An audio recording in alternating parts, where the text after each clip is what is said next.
আসসালামু আলাইকুম। আজকে আমরা জানবো ইব্রাহিম আলাইহিস সালামের জীবনের ঘটনা সংক্ষিপ্তভাবে এই ভিডিওতে তুলে ধরবো ইনশাআল্লাহ। ইব্রাহিম আলাইহিস সালাম ছিলেন একজন মহান নবী, খলিল অর্থাৎ আল্লাহর বন্ধু। পবিত্র কোরআনে তার নাম 25 বার এসেছে। 17টিরও বেশি সূরায় তার নাম এবং তার ঘটনা উল্লেখ করা হয়েছে। এর মধ্যে রয়েছে সূরা আল বাকারা, সূরা আল আম্বিয়া, সূরা আল আনআম, সূরা আল মারিয়াম, সূরা ইব্রাহিম, সূরা আস-সাফফাত। ইব্রাহিম আলাইহিস সালাম তার পিতাকে বলেছিলেন, হে আমার পিতা, তুমি কার ইবাদত করো যে শোনে না, দেখে না, তোমার কোনো উপকারে আসে না? হে আমার পিতা, আমাকে স্মরণ করো। আমার কাছে যা জ্ঞান এসেছে তোমার কাছে সেই জ্ঞান আসেনি। আমি তোমাকে সরল পথ দেখাবো।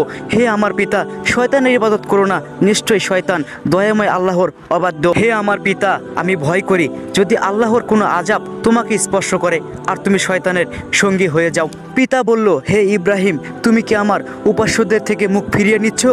যদি তুমি বিরত না হও, অবশ্যই আমি তোমার প্রাণ নাশ করব। তুমি চিরতরে আমার কাছ থেকে দূর হয়ে যাও। ইব্রাহিম আলাইহিস সালাম বললেন, তোমার উপর শান্তি হোক।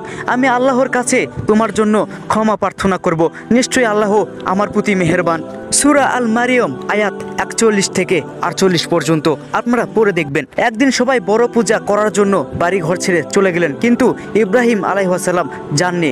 উনি মূর্তিগুলোর ঘরে ঢুকে মূর্তিগুলোকে চেয়ে চেয়ে দেখলেন, একটা বড় একটা ছোট, কোনোটা হা করে আছে। তিনি দেখলেন প্রত্যেকটার সামনেই খাবার রাখা আছে। তিনি খাবারগুলো তুলে নিয়ে বললেন, তোমরা খাচ্ছ না কেন? ব্যাপার কি, তোমরা কথা বলছো না কেন? খাও, না হয়তো কথা বলো। কিন্তু তারা খায়ও না, কথাও বলে না। ইব্রাহিম আলাইহিস সালাম এবার রেগে গিয়ে ডান হাতে ভাঙা শুরু করলেন। সূরা আস-সাফফাত আয়াত 91-92 আপনারা পড়ে দেখবেন। ইব্রাহিম আলাইহিস সালাম হাতে একটা কুড়াল নিয়ে সবগুলো মূর্তিগুলোকে ভেঙে খান খান করে দিলেন। সবচাইতে বড় মূর্তিটার সামনে গিয়ে আপনি আর ভাঙলেন না। সেই কুড়ালটা বড় মূর্তির কাঁধের উপর রেখে মন্দির থেকে বের হয়ে চলে গেলেন। বড় পূজা শেষ করে সবাই যখন ফিরে আসলো এবং তাদের মূর্তিগুলোকে ভাঙা দেখলো, তখন তারা খুব রেগে গেল।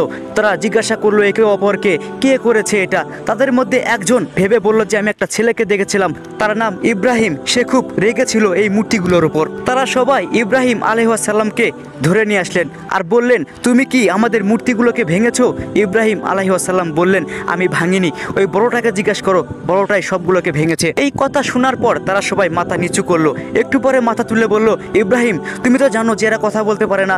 ইব্রাহিম আলাইহিস সালাম বললেন, যে শুনে না দেখে না তার ইবাদত কেন করো? তারা সবাই রাগান্বিত হয়ে ইব্রাহিম আলাইহিস সালামকে নমরুদের কাছে নিয়ে গেলেন। নমরুদ বললেন, ইব্রাহিম, তুমি নাকি আমাদের মূর্তিগুলোকে ভেঙেছো, তুমি নাকি নতুন খোদার ইবাদত করো। কে তোমার খোদা?